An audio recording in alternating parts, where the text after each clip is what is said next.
जो राम का नहीं मेरे काम का नहीं, भारत को हिंदू राष्ट्र घोषित करके ही रहेंगे। ये देश सनातनियों का है। अरे पागलों, ठठरी बांध देंगे।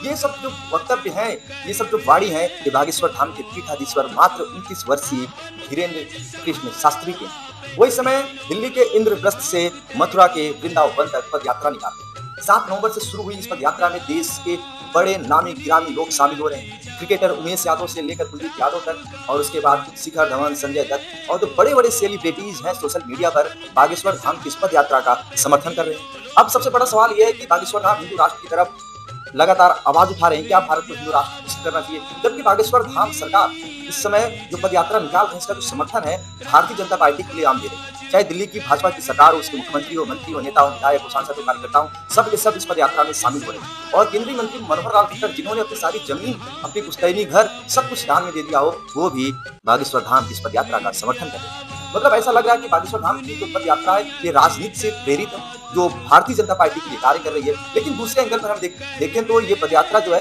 ये समस्त हिंदुओं को जगाने के लिए है। समस्त हिंदुओं को इसके जगाने के लिए है कि बागेश्वर धाम की जो सरकार है वो कह रहे हैं कि सभी हिंदुओं को अब एक दिन, साल में 365 दिन नहीं, बल्कि एक दिन आपको सेना के लिए दान करना पड़ेगा। अगर आपने एक दिन सेना के लिए दान कर दिया, तुम्हारी सेना इतनी मजबूत हो जाएगी, जब सेना के पास रुपए होंगे तो सेना नए आधुनिक हथियारों को खरीदेगी और दुश्मनों के दांत को खट्टे करेगी।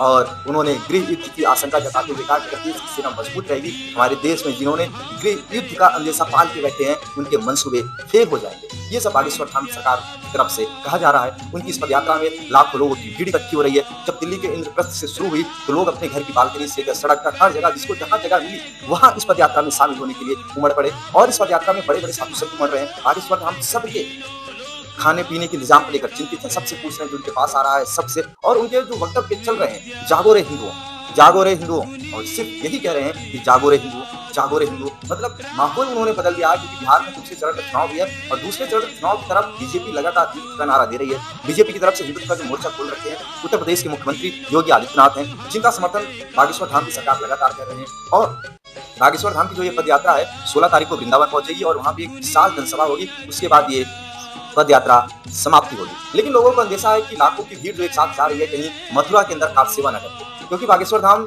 जन्मभूमि पर भी जा सकते हैं पूजा करने के लिए, दर्शन करने के लिए। और लोगों को अंदेशा लगा कि बागेश्वर धाम की सरकार मथुरा के अंदर कार सेवा करके एक बड़ी नींव कृष्ण जन्मभूमि की रख सकते हैं। क्योंकि अब इस हिंदू राष्ट्र की जो पद यात्रा निकल रही है इस पर मुस्लिमों की तरफ से टिप्पणी की जा रही है। मुस्लिम ये कह रहे हैं, जो मुस्लिम के मौलाना है और जो उनके मौलवी हैं, ये कह रहे हैं कि अगर यही पद यात्रा कोई मुस्लिम राष्ट्र के लिए भारत में निकालता तो उसके खिलाफ न जाने कितने मुकदमे दर्ज किए गए होते, अब तक उसको जेल में बंद करके उसके खट्टे पड़ रहे होते, ये मौलाना कह रहे हैं। और बागेश्वर धाम की सरकार की तरफ से बयान जारी किया गया कि ये डर अच्छा है, हिंदुस्तान में रहकर इतना तो आपको डरना ही पड़ेगा। मतलब हम कह सकते हैं कि पूरी तरीके से बागेश्वर धाम ने पूरे हिंदुओं के अंदर, पूरे सनातनियों के अंदर जो माहौल बदला है ये काबिल तारीफ है और ऐसे ही बाबाओं की जरूरत है। और नमस्कार, मैं हिमांशु मिश्रा, हिंदू राष्ट्र 3.0 पर इसी तरीके की साप्ताहिक खबर में आप सबको बताता रहूंगा। धन्यवाद।